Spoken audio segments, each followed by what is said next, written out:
Hello students, hope you all are well and safe today as well. तो आज का lecture हम start करते हैं, है ना। तो उससे पहले मैं वापस नोटिफाई कर लेता हूँ, जिससे टेक्स्ट बुक्स नहीं है ली है वो जल्द से जल्द इशू कर ले। आज का लेक्चर हम जल्द से स्टार्ट करते हैं। आज हमें ये चैप्टर जो है पूरा कंप्लीट करना है ना।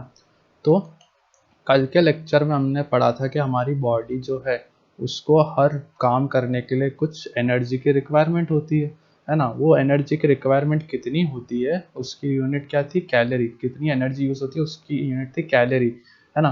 तो कल हमने ये पढ़ा था कि हमारी बॉडी को एक दिन में कितनी एनर्जी की ज़रूरत होती है, जिसको हमने कैलकुलेट किया था अपना वेट इनटू में 24 आवर्स।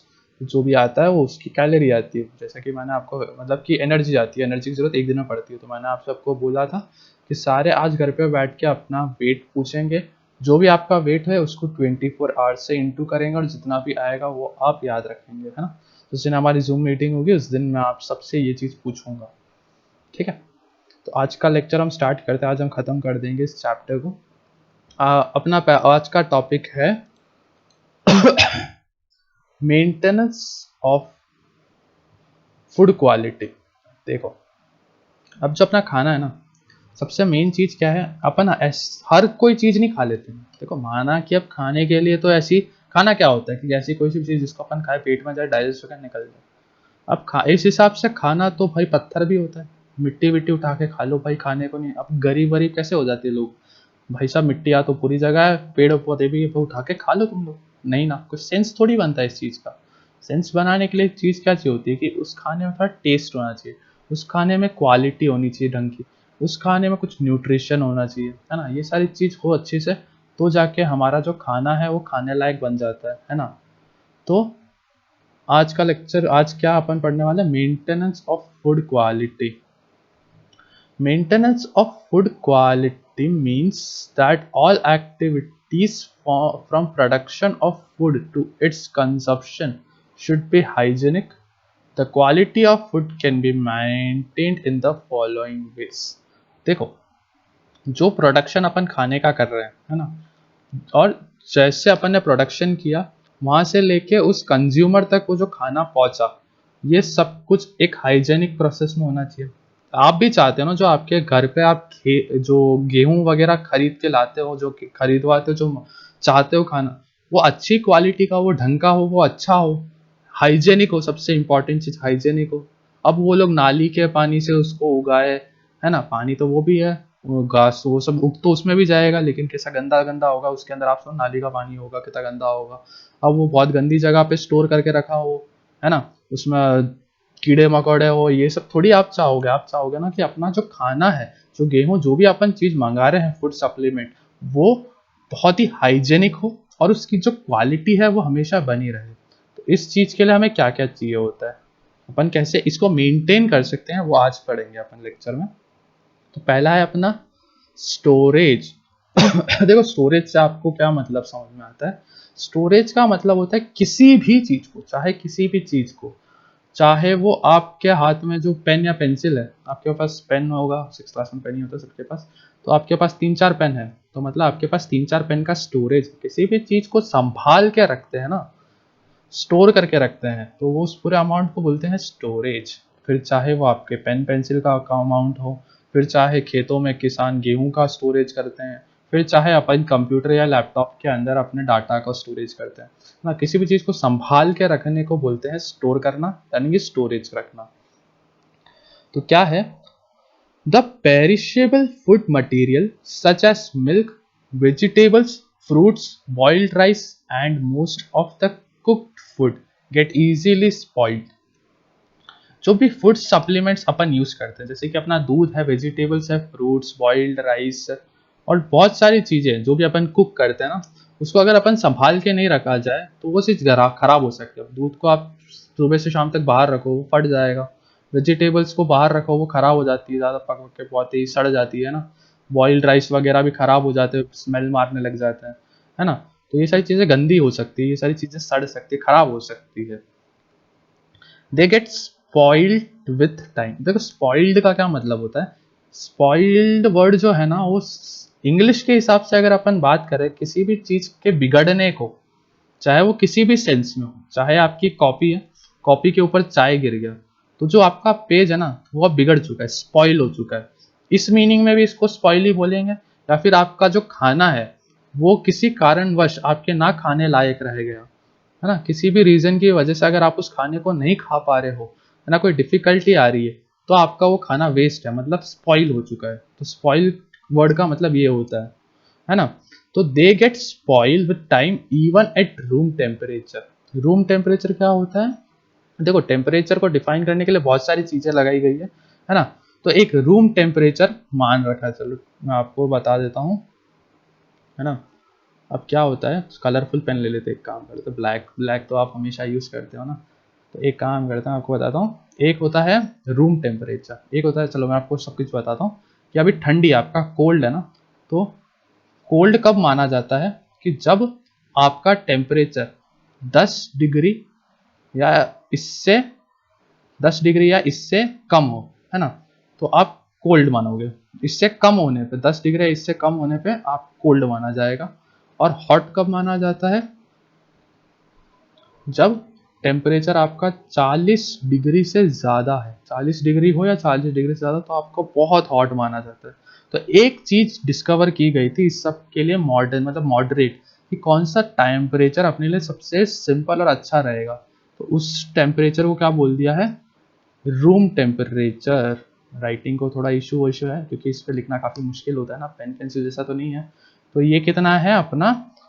25 डिग्री सेल्सियस, है ना। 25 डिग्री सेल्सियस, सेल्सियस क्या इसकी यूनिट है, कि यूनिट के अंदर अपन हीट को, जो भी गर्मी वगैरह होता है अपना, डिग्री वगैरह जो होता है, जो भी, इसको अपन किस यूनिट में लिखते हैं? सेल्सियस। सेल्सियस की स्पेलिंग होती है CELCIUS, सेल्सियस, है ना।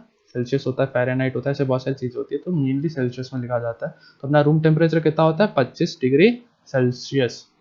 ये टॉपिक से बाहर का, लेकिन एक बार समझ लो ना तो आपको बहुत आगे बहुत काम आएगा। मैं मिटा देता हूँ।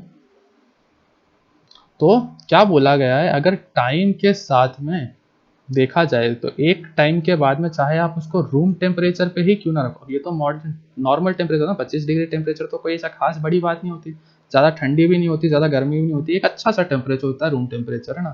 तो इसमें बता रखा है अगर कुछ टाइम तक आप चाहे रूम टेम्परेचर पे क्यों ना रख लो उसको, तो वो सारी चीज़ें खराब हो सकती है ना। आगे पढ़ते हैं। देखो खराब कैसे हो सकती है, मैं आपको पहले इस चीज़ समझा देता हूँ खराब कब होता है। मैंने आपको मतलब एक होता है सेप्रोफाइट नाम की चीज़ है। सेप्रोफाइट मतलब ऐसे प्लांट्स और एनिमल्स, ऐसे प्लांट्स, एनिमल्स नहीं आते, सिर्फ ऐसे प्लांट्स जो कि किसी भी मरी हुई चीज को पे या फिर कोई चीज सड़ने वाली होती है ना, उस चीज के ऊपर बैठ के उसका सारा न्यूट्रिशन ले लेते हैं।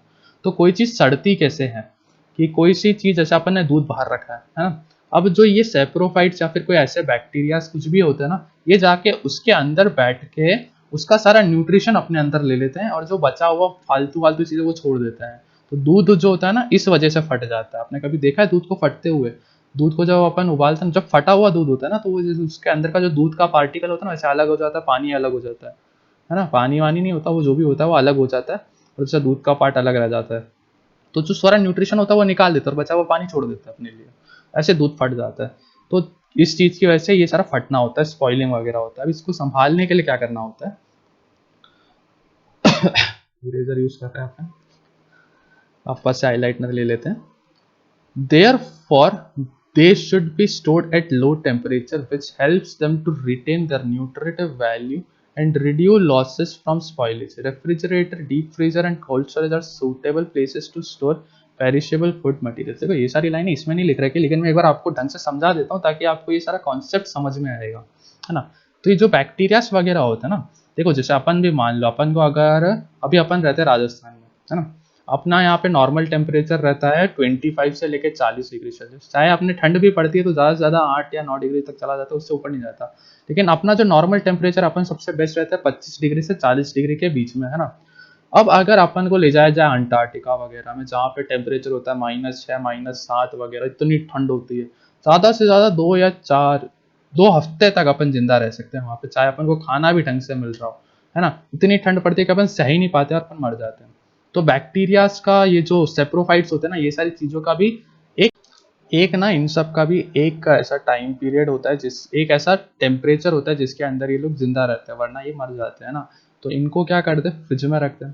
फ्रिज में रखते हैं, इससे क्या होगा कि जो बैक्टीरियाज होंगे उसके अंदर के, एक टेम्परेचर आएगा जब वो मर जाएंगे, है ना। वो मर जाने के बाद में तो वो कुछ कर नहीं सकते, तो उनको ऐसे अपन किसी भी चीज़ को स्टोर करके उसको संभाल के रख सकते हैं। तो फ्रिज में रखना इसलिए ज़रूरी होता है, समझ गए। स्टोर अगर फ्रिज में स्टोर कर देंगे तो अपन इसको ढंग से यूज़ कर पाएंगे ना। अब अपना अगला टॉपिक है हैंडलिंग।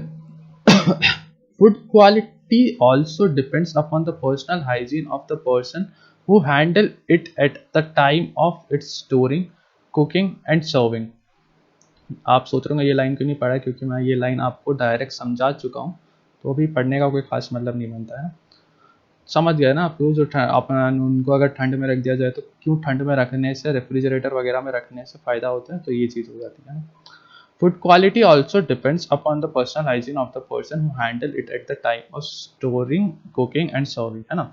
अब देखो बहुत इंपॉर्टेंट चीज़ है कि हैंडलिंग मतलब कि जो हाइजीन होती है ना, वो इस पर भी डिपेंड करता है कि वो जो चीज़ है, वो जो भी अपना फूड सप्लीमेंट है उसको स्टोर कौन कर रहा है, वो हाइजीनिक है कि नहीं है वो इंसान। देखो एक टाइफाइड नाम की बीमारी आप सबने सुनी होगी, उसकी एक स्टोरी है, मैं आपको ढंग से समझाता हूँ। ये पूरा चैप्टर अपन कल खत्म कर देंगे, स्टोरी समझाता हूँ। मेरे को बहुत अच्छी स्टोरी, आप समझ पाओगे इस चीज़ को। एक ना मैरी मेलिन नाम की एक कुक थी, है ना। काफ़ी इंपॉर्टेंट स्टोरी है, आपको ना आगे अगर आप साइंस वाइंस लोगे तो आपको समझ में आएगा। एक ना मैरी मेलिन, है ना, मैरी मेलिन नाम की एक कुक थी। क्या थी ये, कुक थी। ये बेकरी में केक्स बनाती थी। तो ये क्या, एक टाइफाइड पेशेंट थी, टाइफाइड पेशेंट। तो क्या हुआ, अब ये जो अपने केक वगैरह बनाती थी ना, तो अब इस केक की वजह, ये उस टाइम की बात है जब टाइफाइड जो डिजीज थी ना, वो किसी को पता ही नहीं था कि भाई टाइफाइड नाम की कोई बीमारी होती है, इससे क्या होता है वगैरह, किसी को कुछ पता नहीं था। तो ये जो मैरी मेलन थी ना, इसको टाइफाइड था, और ये क्या केक बनाती थी ना, बेकरी में केक ही बनाते हैं। तो ये केक वगैरह जो बनाती थी ना, इससे लोगों को खिलाती थी। और बहुत बार ऐसा हुआ कि जो लोग है ना, उनको भी टाइफाइड होने लग गया, और बहुत टाइम तक लोगों को ऐसा बीमारी होने लगा, बहुत बीमारी होने लगा। सबको पता ही नहीं पड़ रहा था कि भाई वैसा होता क्या था। तो फिर जो वहाँ पे फॉरेंसिक टीम वगैरह थी, है ना, उन्होंने क्या डिस्कवर किया कि भाई जो भी इस बेकरी में जाता है मेरी मेलन की, उसको टाइफाइड हो जाता है ना, उसको ये बीमारी हो जाती है। तो फिर इन्होंने इस मैरी मेलन को चेक किया। मैरी मेलन को चेक करने में पता पड़ा कि इस मैरी मेलन के अंदर टाइफाइड फीवर था, इसके अंदर इनका वायरस था, बैक्टीरिया जो भी बोलना चाहो, ये था ना, बैक्टीरिया होता है। तो ये था जो कि जैसे ये खाना बनाती थी, तो वो बैक्टीरिया उसमें चले जाते थे केक में, और केक से लोगों को फैल जाते थे, है ना। तो ये जो अपना फूड सप्लीमेंट है, फूड की क्वालिटी है ना, ये किस चीज़ पे डिपेंड करती है कि जो सामने वाला जो इसको कुक कर रहा है, स्टोर कर रहा है और सर्व कर रहा है, उसका हाइजीन कैसा है। अगर वो हाइजीनिक होगा तो ही, है ना, वो हो सकता है। चलो अब आगे का था, अनहाइजेनिक फूड हैंडलर्स में cause diseases such as diarrhoea, dysentery, typhoid etcetera. Typhoid भी आ गया। तो ये काफ़ी इंपॉर्टेंट है, कोई आपको समझाएगा नहीं, अभी तो नहीं बताएगा, लेकिन 11th क्लास वगैरह में ना इसका स्टोरी का पूरा एक पार्ट दे रखा है, तो बस आपको छोटे से में समझा दिया, ये का ये था। तो ये भी डिपेंड करता है कि कौन इसको बना रहा है ना। इसको इरेज कर देते हैं, कहीं सीखेंगे आपके तो ज़्यादा अच्छा ही लगेगा, है ना। तो किस पे डिपेंड करता है, हैंडलर्स पे। तो इसको बचाने के लिए क्या करना चाहिए, Therefore, food handlers should wash their hand with soap every time before handling food. Coughing and sneezing near the food should be avoided. है ना। तो इसके लिए क्या करना चाहिए, जो फूड हैंडलर्स होते हैं, जो भी खाना बनाते हैं या खाना सर्व करते हैं, वो हमेशा अपने फूड सर्व करने से पहले, फूड बनाने से या फूड सर्व करने से पहले अपने हाथ को लगातार हैंड वॉश करते रहें। और जब भी वो उसे सर्व करे या फिर उस खाने के आसपास जाए, तो उसको उसके आसपास छींके या फिर स्नीजिंग, स्नीजिंग का मतलब होता है छींकना, कफिंग का मतलब होता है खांसना। दोनों अलग अलग चीज़ आपको पता ही होगा, है ना। तो कफिंग और स्नीजिंग ना करें तो उस खाने को बचाया जा सकता है। तो ऐसे हैंडलिंग से भी हम क्वालिटी को बनाए रख सकते हैं। अब आगे के जो दो टॉपिक हैं वो आज के लेक्चर में तो हो नहीं पाएंगे, आज का अपना टाइम यहीं खत्म हो चुका है।